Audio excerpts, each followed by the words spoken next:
নিষেধাজ্ঞা দেওয়া হয়েছে ডেফিনেটলি যে এই অশান্ত পরিস্থিতির কারণে। এই নিষেধাজ্ঞা চলে যাবে যখন পরিস্থিতিটা শান্ত হবে। আর আমি খুবই আশাবাদী, কারণ আমরা সারা বিশ্বে মানবিকতার জন্য কিন্তু আমরা বিখ্যাত। আপনারা জানেন যে জাতিসংঘে আমরা কিন্তু অনেক দিন ধরে 1 নম্বর শান্তি রক্ষাকারী দেশ। আর এটা অর্জনের পিছনে যে সমস্ত গুণাবলী আছে তার ভিতরে অন্যতম হলো যে আমাদের এই মানুষের প্রতি দরদ এবং সহনশীলতা। আমরা কখনো মানবাধিকার লঙ্ঘন টঙ্ঘন এই ধরনের কোনো অ্যাক্টিভিটিস বাংলাদেশ সেনাবাহিনীর না, এটা আমরা গর্বের সাথে বলতে পারি।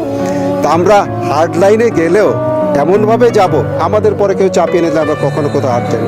দেশের ক্ষতি করছে, দেশের জনগণের ক্ষতি করছে, সেটাকে রোধ করতে যায় যদি আমাদের একটু শক্ত অবস্থানে যেতে হয় অবশ্যই যাব, বাট সেটা আমাদের প্রাথমিক লক্ষ্য না। আমরা শান্তিপূর্ণভাবেই সব কিছু সমাধান চাই। মরণ কামড় কেউ দিলে আমরাও তার প্রতিহত করব, এটাই ন্যাচারাল।